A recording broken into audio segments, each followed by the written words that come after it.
Okay, we are here in the Santarita Hills, and what a better place to be in the Santarita Hills than right here in the Fiddlesticks Vineyard. In fact, the Fiddlesticks Vineyard, right here behind us, some of the best Pinot Noir is grown right here behind us. And we're here for a very special occasion as well, the Santarita Hills Wine Growers Alliance. And they're having a whole weekend of really cool, fun events.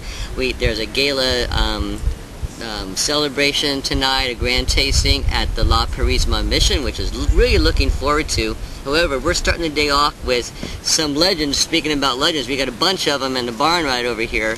We're gonna have a Chardonnay symposium and a Pinot Noir symposium. So this should be knowing these men and ladies of this whole area, these great winemakers. They are amazing, and it should be a lot of lively conversation, to say the least. So stay right here with us, and we'll take you in right here to the Fire and Wine event at the Santarita Hills Wine Growers Alliance.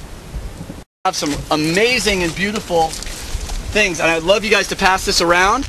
You can just see that's diatomaceous earth, that's calcium silicate, and unlike some things like limestone and some of the other white stone that's used in the great vineyards in the world, the thing that's different about this actually has an acidifying effect on our soil. So calcium carbonate makes the soil less acidic. Calcium silicate makes the soil more acidic.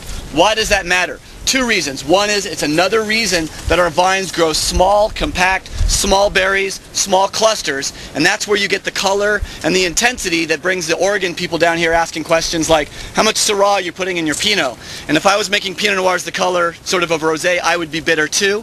But when it comes down to what we do here in the Santarita Hills, it's not cheating. It's the fact that this is a perfect storm for low vigor, small berries, and this is as big as these clusters are going to be. Imagine a Grenache cluster, 2 pounds. For us to get a 2 pounds of Pinot Noir, we need a whole vine. So why is Pinot Noir expensive? Why is Pinot Noir hard to grow? The clusters are small, the berries are small, the vines are small, so there's a built-in intensity here because of the maritime soil, minimal amounts of clay, a lot of sand. You're standing on a 10 million year old seabed. In fact, we used to be 400 feet underwater right here 12 million years ago. Then, due to a tectonic shift, as the Pacific plate hit the North American plate, these mountain ranges rose out of the ocean during the Miocene era, and even before then, the Monterey deposit was forced up to give us all this diatomaceous earth. So we have a sandy soil with almost no clay, coupled with the coolest climate where Pinot Noir is grown with any success, on the lowest latitude where Pinot Noir is grown. So we have a long, cool growing season. If you looked at Santa Barbara and Santarita Hills, it would kind of go like this. It gets a little bit warm, then it stays cool, then it stays the same, then it gets a little warm, then it gets a little cool. Burgundy goes like this. Really damn cold, really damn hot. They have harvest. So instead of it kind of going hot, cold, we have this long, cool growing season that allows us to develop this flavor. And when Richard and Michael first came to this region, they were told they were absolutely nuts for trying to grow grapes here. It was too damn cold. It wasn't going to work. In fact, 3 years out of 10, we don't even hit 2,000 degree days, which is the point in which grapes are expected to start being able to be grown in any region. So 3 years out of 10, we don't even qualify as being a grape growing region because we're too cold. This is one area, when these mountain ranges rose out of the Pacific Ocean, due to a tectonic shift, the North American plate hit the Pacific plate, these mountains rose out in a north-south orientation. Well, why are they all 90 degrees from where they were? The coolest thing about the Santarita Hills, in my estimation, is the transient it's sort of like the idea of in Buddhism, everything is transitory. It's just passing. We used to be underwater. We're currently turning and falling into the Pacific Ocean. Probably in about 200,000 years, we'll be underwater here again. But in that little blip of geologic time between when we were underwater and we're going to be underwater again, it just happens to be one of the greatest places in the world to grow Pinot. So we're on borrowed time, which is another cool little marketing thing. It's not going to be here forever. But just so happens, we got the new Burgundy clones, we got the new vertical trellising. Everything kind of came together to make a perfect storm to let the Pinot Noir here really express itself in a beautiful way. And as you can see, these berries start to color up. They'll eventually be getting the nets on because, of course, the birds are going to want to eat them. Interestingly enough, every grape in the world, from Arnace to Zinfandel, really comes from the same grape about 12,000 years ago in the Transcaucasus. They found one grape, and that grape has traveled all over the world and mutated to its local conditions to become the different grapes that we recognize today. All grapes in nature are red. There's no such thing as a white grape in nature because it's a genetic disadvantage to be white because it will not attract the birds the same way the color of the fruit will. So if you put Pinot Noir next to Chardonnay and you net the Pinot and you leave the Chardonnay totally unprotected, the birds will try to get through the nets to get the Pinot and completely leave the Chardonnay alone because they don't understand the grapes are right. This is really a fairly amazing thing. If you think about, this is the world's most diverse wine growing region in 30 miles, a 30-mile corridor. Start in Lompoc, go to Lake Cachuma. That's 30 miles. On a day like today, every mile you travel east, the temperature will go up 1 degree. So, Pinot Noir, Chardonnay, Santarita Hills, maybe sparkling wine west of Lompoc.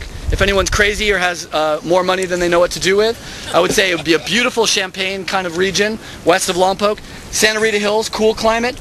Ballard Canyon seems to be perfect for Rhones. Happy Canyon seems to be perfect for Bordeaux varieties. So, the history of Santa Barbara wine country in one sentence.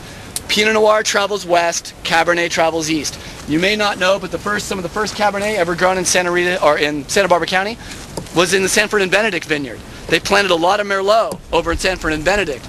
And Richard Sanford likes to say, it did not make a Pomerol quality wine, so we decided to graft it over to vines that were more appropriate to that area. About 80-85% of what's grown in the Santarita Hills is Pinot Noir. About 43 vineyards right now. Maybe it's up to about almost closer to 50 since I've actually checked my records. And the interesting thing is the entire Santarita Hills, of the 100 square acres that are actually planted, only about 7 square miles are planted. So the Santarita Hills is 93% bereft of wine grapes. Only 7% of the area within the Santarita Hills boundary is actually planted to wine grapes. So we actually have a lot of open land. The problem is there's no small farms left.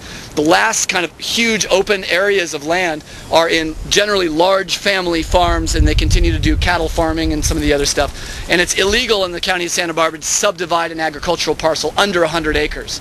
So unless you want to play with 100 acres, you can't at this point really find an easy ranch. And some of these tiny ranches are going for significantly more money than they're probably worth right now in the market. So that's the soil. The calcium. Why is the calcium important? Because sometimes we have 5,000 to 10,000 parts calcium in our soil. Calcium is the substance where a vine will decide how thick to grow its skin by virtue of how much exchangeable calcium is in the soil. You know, this size, you can imagine how much juice is in it. Maybe barely, I can't even get it to drip. Wait. I had to rub it. So that means that the more skin and the less juice in ratio in the fermentation, the more flavor you're going to get in the wine. 10 seconds how to assess water status in a vineyard. Perfect water status for Vitis vinifera vinifera is a 90-degree angle between the petiole and the leaf blade. So you can look at, first of all, also you can see these vines have growing tips, which are tendrils. This job is to grab a tree and to grow higher to steal more light out of that tree. If the tendrils extend beyond the growing tip, it means it's still in a vegetative state of growth. So this means the water status of this vine is perfect because it's pulling back just almost to the equal level of the growing tip, and that's exactly what we want to see in August. And obviously we have a perfect amount. Now whether that is an acute or an obtuse angle, and yes, you're actually going to use your high school geometry once in your life, I would say that's just about a perfect right angle. And as the vines develop, we want to start seeing that angle just become a little more acute. Just to show a little bit more of the vigor starting to reduce, a little bit of the vines starts to struggle a little bit, because as soon as the vine thinks, oh, I'm shutting down, it's going to produce more sugar, more flavor, and that's going to be important. But in the Santarita Hills, the key is long, cool growing season. So we really want to pay attention to that.